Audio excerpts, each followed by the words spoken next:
ఖమ్మం నగరంలో 4వ డివిజన్లో బీఆర్ఎస్ కార్పొరేటర్ శ్మశాన వాటిక స్థలాన్ని కబ్జా చేసి అమ్ముకున్నాడని ఆరోపిస్తున్నారు స్థానికులు.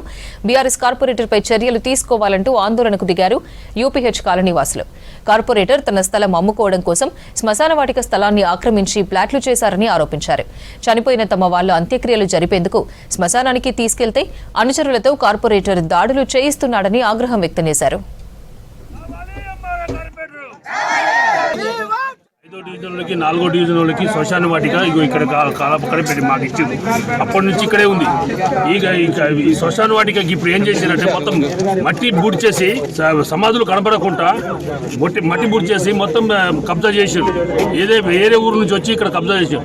బోకస్ పట్టాలు సంపాదించారు. మొత్తం ఇక్కడ 4వ డివిజన్ వాళ్ళు కొంతమంది ఎంచర్ చేసుకొని ఈ శ్మశాన ల్యాండ్లు అమ్ముడుపోవాలంటే ఈ శ్మశాన వాటిక మొత్తం ఉండకూడదు అని చెప్పేసి ఎక్కడెక్కడ తీసుకొచ్చి ఇక్కడ ఇల్లులు కట్టించి మాకు వాళ్ళకి గొడవలు పెడుతుంది. ఇక్కడ రాజకీయ నాయకులే ఇక్కడ ఎంచర్ ఉంది పక్కనే దీని ఎదురుగా.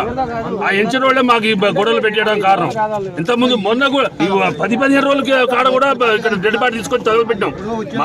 మాజీ వార్డు నెంబర్ లక్ష్మీ గారిది. దాని మీద కూడా పెట్టిర్రు గుడిచా. మేము వచ్చి అడగడానికి వస్తుంటే కొడుతుర్రు, పాలతో కొట్టిరు. పిల్లగాడికి తలకాయ కూడా బలిగింది. ఇక్కడ రాజకీయ నాయకుల బలంతో వాళ్ళు అక్కడ గుడిసెలు వేసారు. ఒక్క రాజకీయ నాయకులు కూడా బయటికి రావట్లేదు. మేము మంత్రుల దృష్టికి పోయి తీసుకెళ్ళాం, ఎమ్మెల్యే దృష్టికి. గత ప్రభుత్వంలో కూడా ఇదే కూడా అయింది. ఇక్కడ కావాలని చెప్పి ఇక్కడ రాజకీయ నాయకులు వాళ్ళు ఎంచర్లు చేసుకొని మాకు మాత్రం శ్మశాన వాటిక కావాలి. దయచేసి ఈ మొత్తం ఉన్న గుడిసెలు మొత్తం ఇక్కడ ఈటికా నుంచి ఉన్న గుడిసెలు మొత్తం తీపియాలి. ఈటికా నుంచి మాకు ఇచ్చిర్రు. అప్పటి నుంచి గత 50-20 సంవత్సరాల నుంచి మాకు అక్కడి నుంచే ఉంది. మీరు ఇప్పుడు జేసీబీ పెట్టి తోవండి, దాంట్లోంచి ఎస్పీకి వెళ్తాయి. మొత్తం మట్టి కప్పి మొత్తం కబ్జా చేస్తున్నారు. మొత్తం రాజకీయ నాయకులు అండలతోటే ఇది జరుగుతుంది.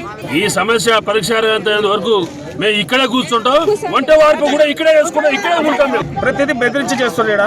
మొన్న మా వాళ్ళు వచ్చి మామూలుగా మా అమ్మగారు చనిపోతే సమాధి కడదామని మేము వచ్చాం. దానికి వచ్చినందుకు అడిగినందుకు ఆ సుతారం వేస్తే తలకాయ పలగొట్టడం జరిగింది. ఇక్కడ ఉన్న పార్టీ నాయకులు ఏం జరిగింది, ఎందుకు తలకాయ బయలింది, అంత రచ్చ ఎందుకు అవుతుందని ఏ రోజు కూడా ఫోన్ చేసి అడిగింది లేదు, వచ్చి కలిసింది కూడా లేదు. వాళ్ళు ఇక్కడ లోకల్ ఒక్కళ్ళు లేరు. మనగూరు ఆ ఊరు వాళ్ళు దీన్ని డెవలప్ చేసి ఆయన స్థలాల కోసం డెవలప్ చేయించి గుడి పేరుతోటి ఈ శ్మశాన వాటికను పూర్తిగా తొలగించేసి ఎవరికో ఒకళ్ళకి కబ్జాలకు ఇచ్చే కార్యక్రమం చేసిండు. ఇది సరే గతంలో ఒకసారి పల్లె ప్రకృతి వనం అని చెప్పి చెట్లు నాటే కార్యక్రమం పెట్టిండు. దానికి కూడా కలెక్టర్ గారు వస్తే కలెక్టర్ గారు రాకుండా ఆ రోజు ఉన్నటువంటి గౌరవ శాసనసభ్యులు పువ్వాడ అజయ్ కుమార్ గారికి క్లియర్గా ఇక్కడ పరిస్థితిని వివరించి ఆ రోజున దాన్ని రద్దు చేయడం జరిగింది. మళ్ళీ సేమ్ ఇప్పుడు ఇందులో కొంతమంది సహకారంతో అధికార పార్టీలో ఉన్నటువంటి కొంతమంది సహకారంతో మళ్ళీ ఇండ్లేపించి ఇక్కడ శ్మశాన వాటిక లేకుండా చేయాలి. శ్మశాన వాటిక లేకుండా చేస్తే ఆయన స్థలాలకు విలువ వస్తుంది. అది కేవలం ఆ ఉద్దేశంతో ఇక్కడ శ్మశాన వాటికను లేకుండా చేయాలనే ఉద్దేశం.